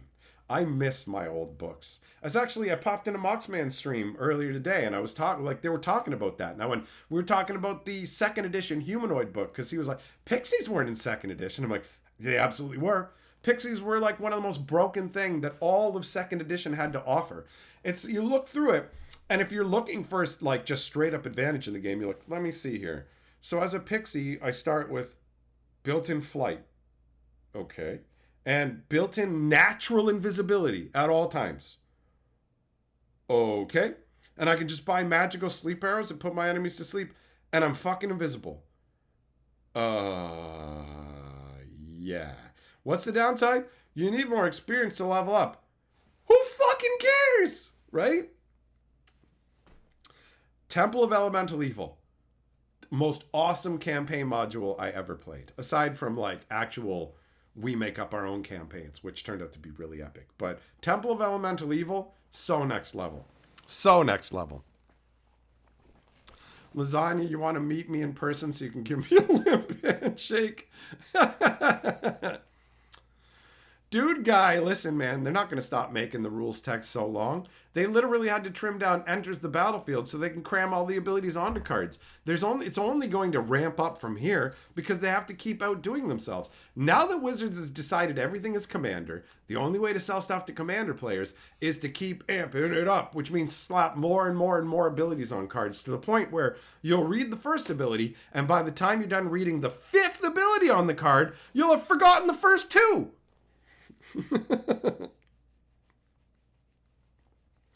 Jess, you sold all the second edition books for $80. I had some really cool D&D books. And after that psycho kicked in my fucking front door and we had to move, lo and behold, none of it's in any of the boxes. I believe that he fucking stole multiple boxes of my possessions and probably just fucking threw them out the window or something because he's a fucking Looney Tune. So all my D&D stuff is gone now. Everything I had for D&D is gone. I literally own no D&D books anymore because I was forced to move out of my home because I couldn't live beside a psychotic maniac who would kick in my door in the middle of the night because how are you going to sleep? How are you going to feel safe, right? And there's no way to retrieve any of that stuff now because he's fucking not around anymore. So it's all gone. It's all gone. All my D&D books, gone. Along with a bunch of other possessions and mementos and stuff. It's a fucking bummer, man. It's a bummer. But what's not a bummer is certain Mike Super Chat saying they need a This Is My Boomstick card in Duskmourn. It could happen. It could happen. I wouldn't be surprised. They have the, they already have the chainsaw. Oh, no, wait. This Is My Boomstick, they won't make it a real shotgun, right? Because they're, obviously, if they were going to do that, they would have already done it in Thunder Junction. I don't know if it's like a mandate from Hasbro. We make games with no goons in them. And it's like, okay, whatever. Anyways, man, and I had like original like Dragon magazines and stuff like that I had a bunch of really cool old stuff. Oh, well, whatever. That's the way life goes, right? Everyone has setbacks. Certain, let's go for a spin, big boy. Hoy.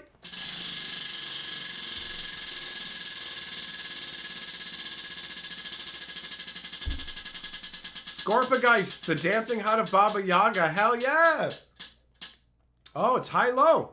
It's high-low. Certain, prepare your high-lowitude, bro. Prepare your high-lowitude. This will determine whether it's 2 packs. So, all right. It's a little more interesting this time. Lasagna had no challenge, but you do. 4 mana. Higher or lower for the next card? What's it going to be? What's it going to be?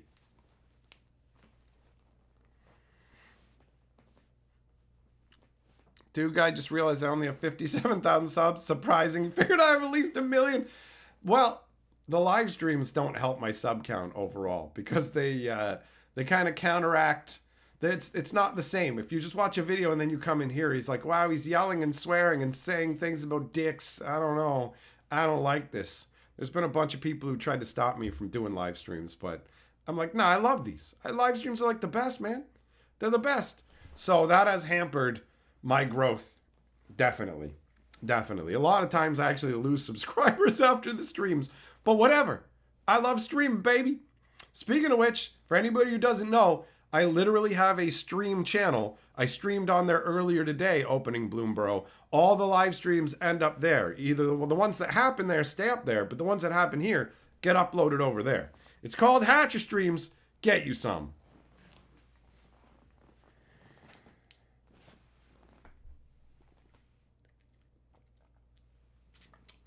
All right, Certain, what is it? Higher? Lower? What's your answer? Brian, you can't wait for the Marvel cards? It's coming.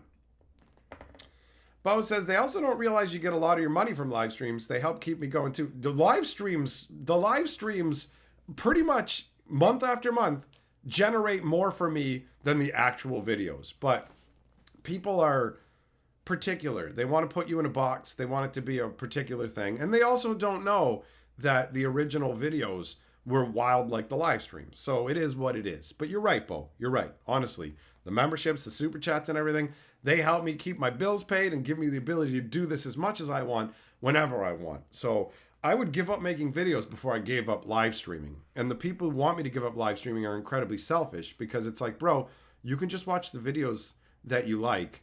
You don't have to watch the live streams.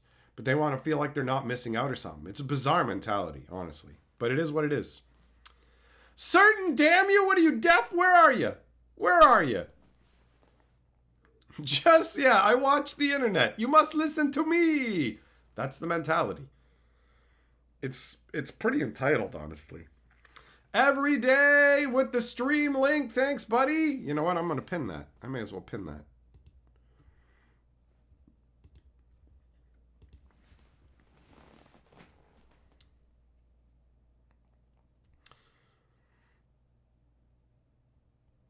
Oh, he did say lower. Yeah, right there. Never mind. Yeah, I see it. I see it. My bad. There's a lot of comments here. All right. Lower. All right. You got it. You got it. 2 booster packs. Let's go. Let's go. Oh, they're over here. I'm like looking around from boom, boom. Let's go, baby.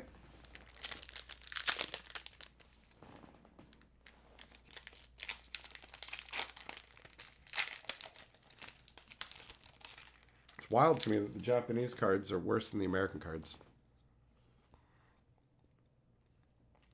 Seth, you mean when you play what's technically a kid's game, you're going to run into children, adult size or otherwise? I do believe that genuinely in the Magic community, there's a higher incidence of people who are very, very childish. They've got some genuine issues. All right, look at that spread. That's a good food token. We got a foil frilled spark shooter. We got the raccoon, what is this? Autumn Mountain. We got a dour port mage. I love how unhappy this guy is. He's so, I've got to manage the shipping lanes. I hate this. We got a rock face village. Look at how awesome that looks. Look at how awesome that looks. Totally kind of half ripoff of the Hobbit homes though, isn't it? Still, that's cool. Thought Stalker Warlock. Into the Flood Maw. That artwork's pretty funky. Quake Tusk Boar. War Squeak. 3 Tree Root Weaver. Might of the Meek. Oh, I love this one. I love the rat running along the mouse running along the thorny little branch with his blade ready to try and take down this big serpent. Bumbleflower's Share Pot. She's going to share it with you. Intrepid Rabbit. Dazzling Denial. In a Hidden Grotto. That one's all right. Wasn't the most exciting pack, but also not completely terrible. And then we got...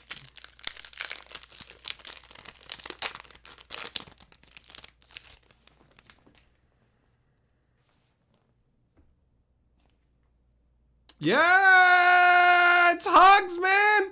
It's Hugs! And you know what? I know the game store owner doesn't care about art cards at all, so he's not going to care. I'm taking this. This is the Lord of the Board card tonight. I love Hugs. He's so much fun in the story. This is sweet, bro. This is sweet. Lord of the Board card. Hell yeah, man. That's dope. All right. Whisker Quill Scribe. So he's 2/2 jank foil. We got the Autumn. This is the Autumn Rabbit Forest. Oh, 3 Tree City. Special edition. When it enters, you choose a creature type. Tap, add a colorless. 2 and tap, choose a color. Get that amount of mana of that color equal to the number of creatures you control of the chosen type. That is sweet. Heirloom Epic. This one's fun. Man, we've come a long day away from the days of James Dye Tome, let me tell you.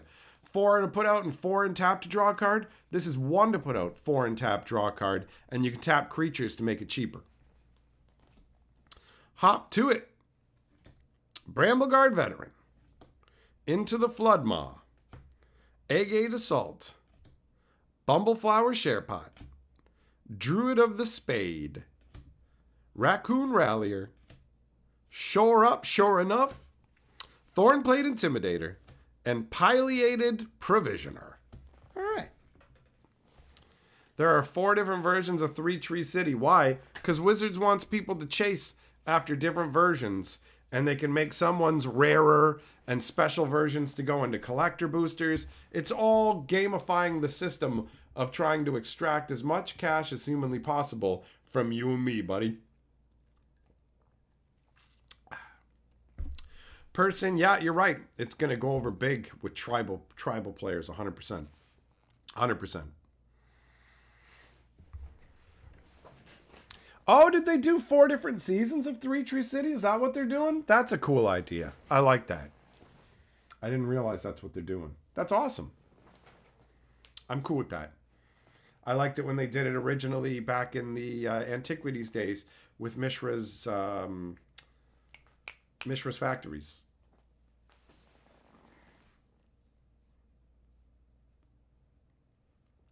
The different seasons were cool. Although everyone wanted winter, let's be real. I liked having 1 of each in my deck. Like, when the fact is that you can play with 4 of a card and there's 4 different seasons of it, that's neat. That's neat.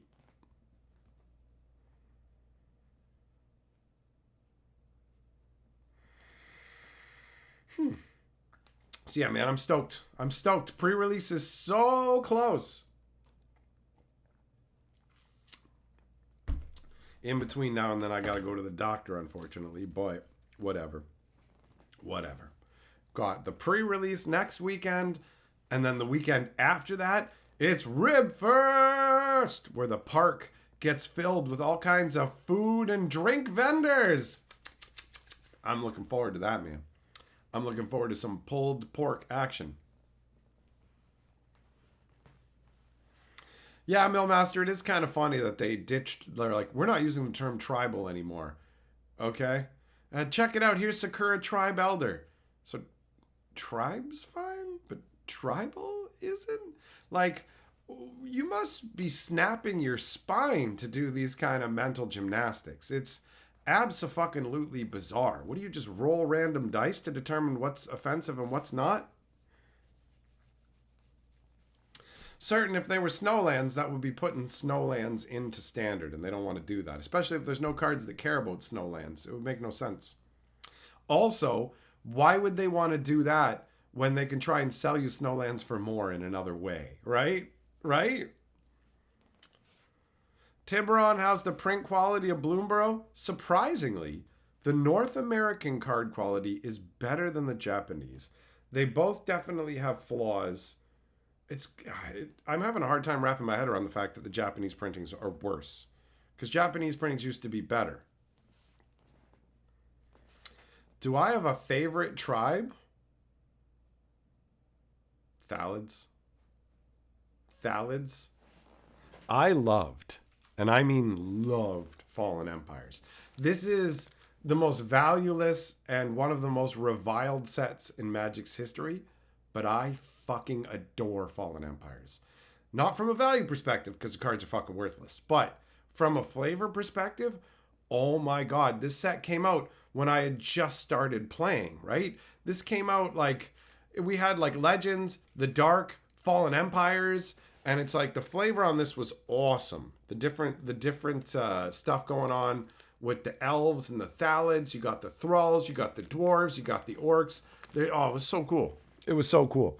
This is going to be fun. I'm going to do an opening of both these together. And that video will probably end up over on the Hatcher channel because pack opening videos don't tend to do well. So putting them on the main channel, not the smartest idea. Not the smartest idea.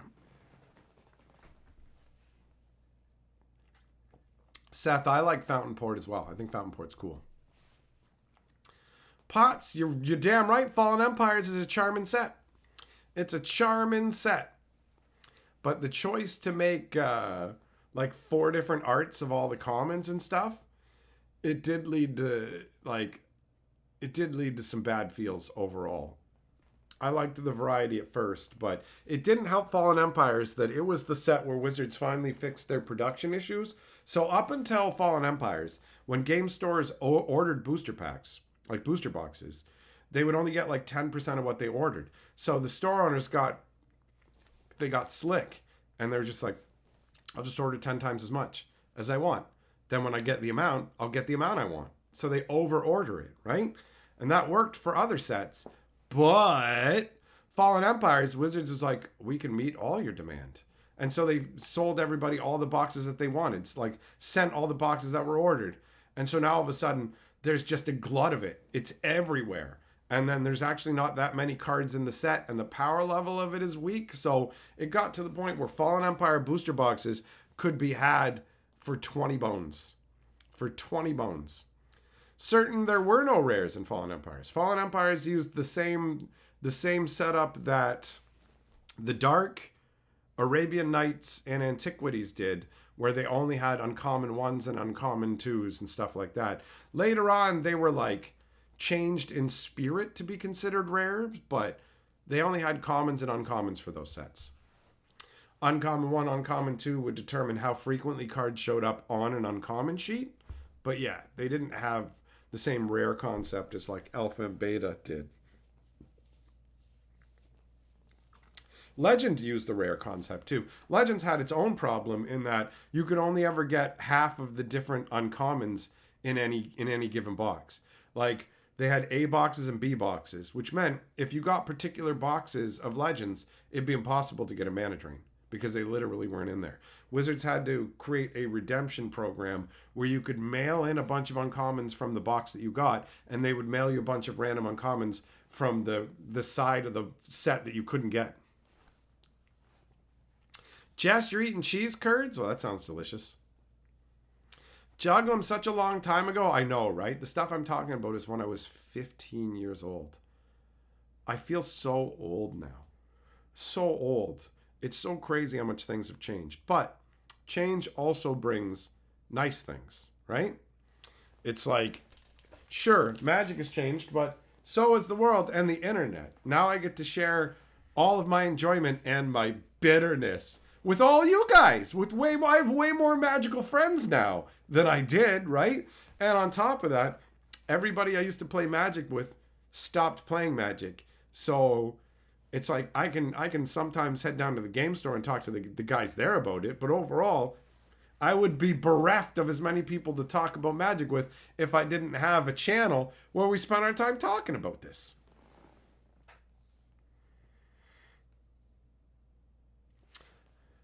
Yeah, no, Larry, Bo Falcon's right. Force of Will was in Alliances. I remember the first time I read Force of Will, I was like, this is insane. This is insane. This is exactly what blue needs to dominate. Blue was already insanely powerful. And then they're just like, yeah, here you go. Do you hate getting hit with the first turn Black Vice? Do you hate first turn Dark Ritual Hypnotic Spectre? That kind of stuff. A big first turn play, Lotus Sol Ring and like craziness. Oh, I'm going to put a Sarah on the first turn? No, Force of Will. Yeah, I'll remove a card and pay a life. Go to hell.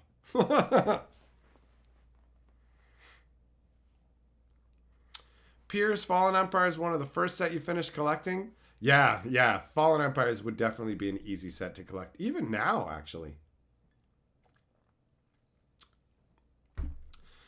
Juglum, you didn't think that you'd live to see 30 and you're 51 now. Good ups, you've made it this far. Good job, buddy. Good job. I'm hoping that when I go, I'm hoping everything's like overall all right with me because I got to go to the doctor. They got to figure this stuff out. And obviously there's that small part of your brain that's like, I hope I don't have anything that leads to a fatal condition, you know? Time, what happened to the dude who kicked me? Oh, that was years ago. That guy got arrested within less than an hour of it happening and spent 6 or 7 months in jail. That's what happened to him. There's actually Desolator Magic got his hands on the footage of Buddy getting arrested. You can see him trying to escape the police, and the policeman grabs him, throws him to the ground, feeds him a shot to the side of the head, which I was totally good with, honestly. And then, just took him off. Actually, that cop one day saw me on the street and rolled down the window, and he's like, "Hey, I'm the guy who caught that guy. I was the guy in the video." And I was like, "Good job, bro. Keep doing what you do." The police were really nice to me in that situation, actually. They, it's funny because unlike anybody else, pretty much, I guess nowadays you can do this more often, so it's probably not just me, but I was live streaming when it happened. So I literally just showed the police the live stream. I'm like, hold on, I'll just pull it up. And I showed them, and they're like, whoa. And it's like, wow, man, you took that kick really well, right? Because I was like, I went boop, down, and then the only place I think you can even see it anymore probably is over on Unsleeved Media's channel, right? And like, I get knocked over, but like immediately I just pop back up and I'm like, ow, I didn't even know I had gotten booted. I thought that the guy punched me. It wasn't until another guy came running up going, "I saw it all, officers. That man kicked that dude in the head." And then I watched the footage and was just like, holy shit, right? Watching yourself get roundhouse kicked when you, like, it's a wild experience. So, yeah. It's funny how people will come in and be like, "I loved seeing that." It's like, okay, do you think that hurts my feelings? I don't fucking care. I got attacked. You get enjoyment out of it? Knock yourself out. "Oh, I'm gonna cry. Oh, boo-hoo. No. Oh, you don't like me? Oh, how am I gonna sleep tonight?" Go fucking jerk off to it 100 times in a row for all I give a fuck, son. You know what I mean? I've had much worse happen to me. The biggest impact of that was like the effect it had on me not trusting people. That's what my brain wanted to do. I remember the day after it happened, I'm like, you're not going to fucking be a victim and you ain't going to live in fear. So I went right back out to that park. And at that point, I didn't know Buddy had been arrested. He could have easily been there. And I had no fucking concept. But I went out about my day. I went back to the park. I remember sitting on a bench and a dude sat down on the bench beside me, this close to me. I've never felt this way before in my life. I was literally vibrating. Like my brain was like, get him away from you or get you away from him. And I'm like, no, the world is fine. This has happened once to us in all the decades we've been alive. And that was a random maniac. So no, we're not going to act like it's everybody. No, we're not going to do this fearful bullshit. And I got over it right quick. But if you give in to that anxiety and fear, you tell your brain it's real and it's something to be feared. But it's not. It's not. It was an unfortunate circumstance that happened to me. It made a bunch of people who like me angry, and it made people who hate me happy. So, whatevs, man, right? It is what it is. It is what it is. And apparently that dude was going around spoiling to attack somebody. Like when I went and told my friend about it, he described the guy. And I'm like, yeah, how did you know? How did you know? And he's just like, I watched that guy go over. There was a dude up on a ladder, and he went up to the ladder and started shaking it. Like he was literally out there trying to hurt people that day. I just got to be the lucky person who took the hit. But I'm pretty sure that he had just been involved with a drug deal right before it happened. So he ended up spending a considerable amount of time behind bars. I got contacted by the district attorney, crown attorney they call him, and he was like, "Can you provide me with a victim statement?" And I'm like, "Oh yeah. Oh, I'm excellent with words. I shall write you quite the victim statement." And I bam, here you go. It was big, it was expansive, it explained how he had damaged my trust in society, all this shit, right? I might have been a little over the top with it because it's like, yeah, no, I would like what I have to say to make this harder for you, buddy. 100%. And then he's like, "Do you want to sue him?" And I'm just like, for what? Like, I understand that you have to ask me that, but let me ask you a question. He's got nothing. And me suing him's not going to get me anything, right? It's just going to waste my time, right? And he was just like, yeah, that's what's going to happen. And I was like, okay, cool. Well, thanks for giving me the option. It's fine. Whatever. I'm not looking for monetary compensation or whatever, bro. I just wanted to get on with my life. And that's it. It was just a random fucking fluke, dude. It was a random fluke. A random fluke that ended up with me with a serious concussion.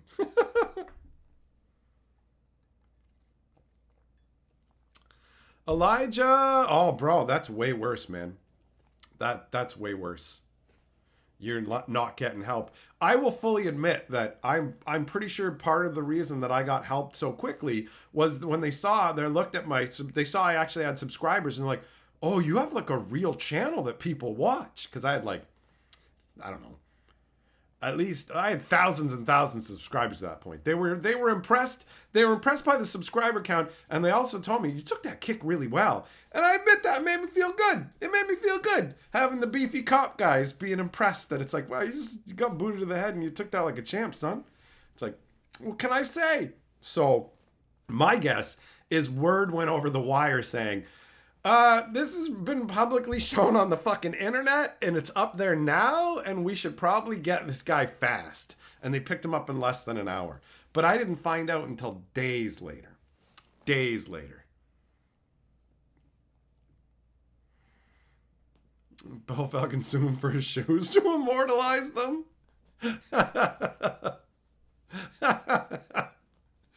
Oh, that was so long ago too. That was crazy. That was crazy. I remember at one point I thought there was these people who were coming to troll me because I assumed whenever anybody brought it up that they were trying to troll me.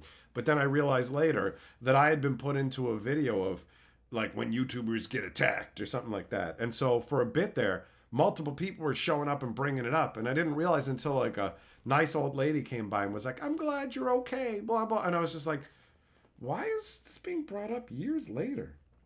But yeah, it's funny. You can find, when you find hate threads on me, because they fucking totally exist, because people online are fucking dickheads. They, you'll find people and they're going, I loved when he got kicked. And it's just like, like, how can it bother me? I don't know you. I don't care. Not everyone has to like me. You know what? I'll fully admit, if there was a YouTuber that I found to be really obnoxious and there was footage of him getting booted, I'd probably watch it and chuckle too, right? Honestly, the only people who told me that they laughed that I held it against were people I knew personally.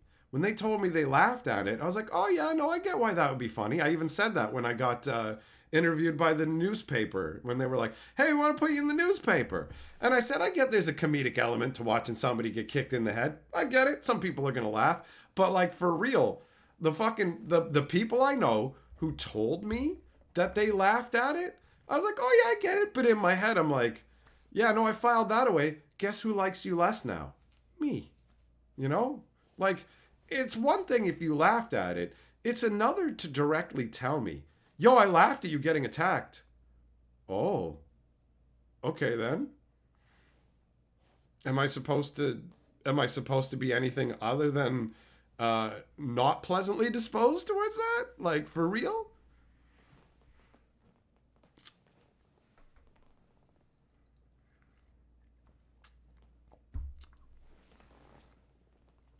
Elijah, yeah, man, I can see why you feel the way you do, bro. That's a fucking wild situation.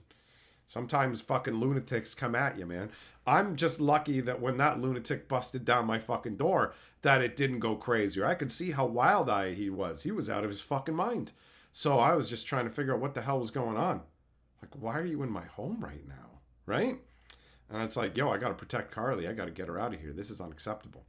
So I'm moving out and I had to stand guard while the moving dudes were taking the stuff out. I literally had to make, like, that was super fucking tense, man. Super tense. I do not like dealing with people who are out of their fucking mind.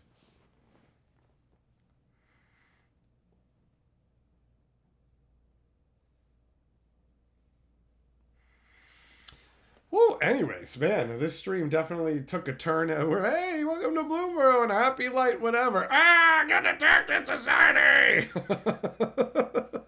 Damn, man.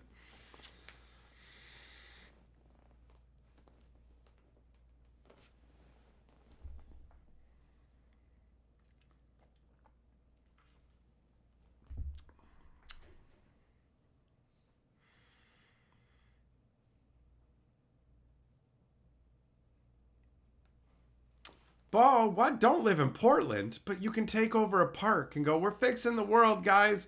We have a community garden. Somebody went and bought fully grown vegetables and stuck them in the dirt. We've got a garden.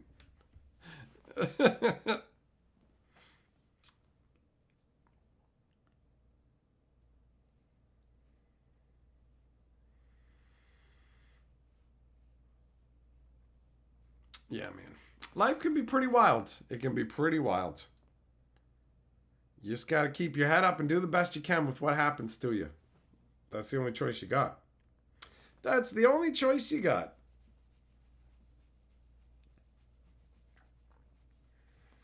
I'm so glad my life has been calm for the last few years.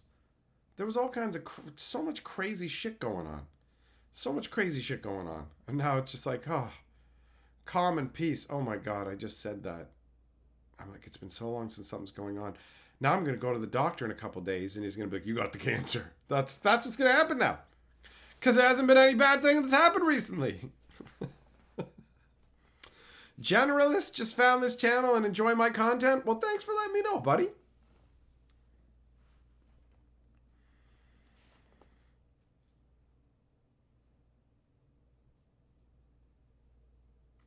Juglum, no problem, buddy. I'm glad that you enjoyed looking through the cards.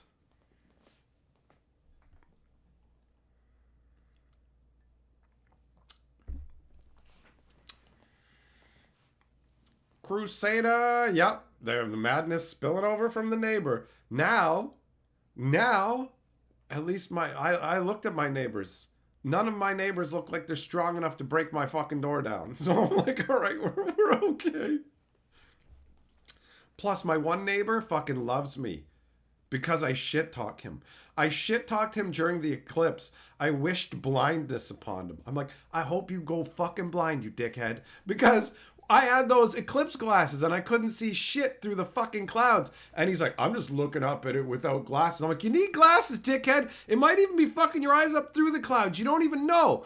And he's just like, no, man. I'm like, I hope you go blind. And ever since I wished blindness on him, he loves me. And every time I smack talk him, he points at me and goes, you're great, man.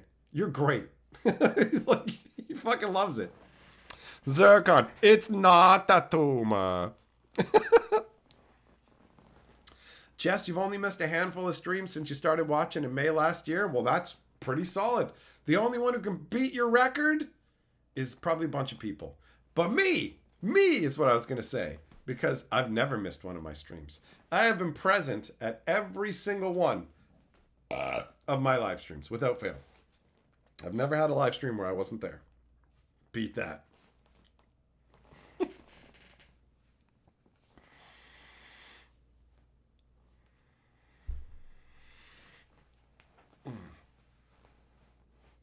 Lightwave, thinking positive thoughts makes life better, bro. If you spend all your time on doom and gloom and focus on it, that's what you'll see.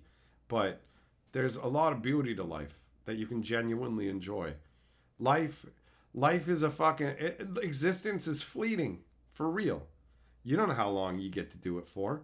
You can find all kinds of videos online of people straight up dying of cancer. Like, some random channel that I found however many months ago was like, oh, I got 6 months to live and why I'm positive about it. And it's like, damn, man, that takes some real fucking balls.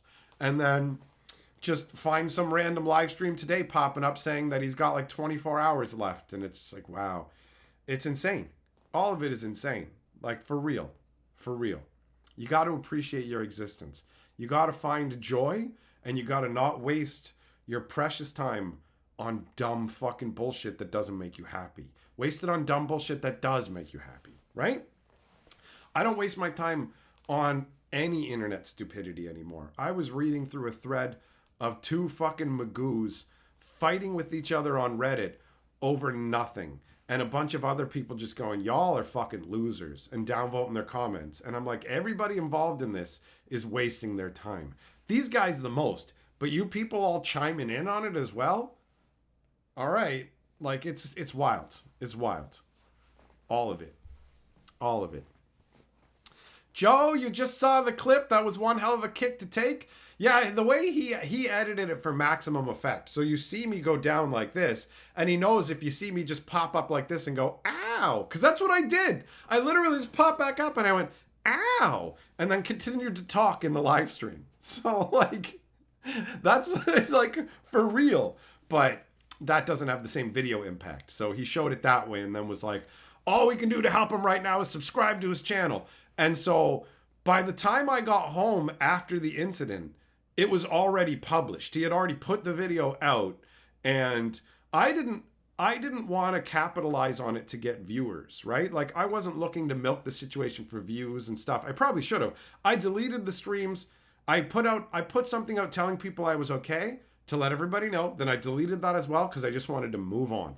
I didn't want my channel to be, he's the guy who got attacked. I wanted to entertain people on the merits of my capabilities. The same reason I don't do giveaways and shit like that. I want people to be here because it's worth it based on what I'm doing, not because they fucking pity me or out of greed. You know what I mean? Either I got what it takes to do this or I don't. And baby, I sure as fuck do. So people are going to decide whether they want it or not, but I'm not looking to ride that kind of shit.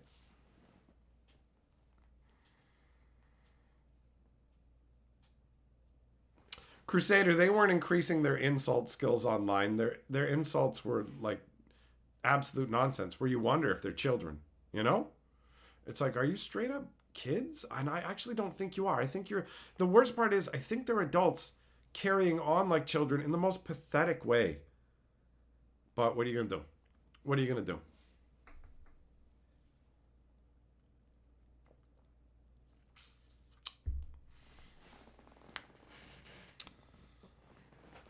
Joggle him, if you just love the lands from Kamigawa, why don't you get the lands? You don't have to get the set, right? Oh, well, anyways. Thanks for coming and hanging out, my friends. It has been a nice chill stream. I'm going to upload this one over to the archive so you can check it out there if you missed any of it. But for now, I'm off into the waters. See you guys tomorrow.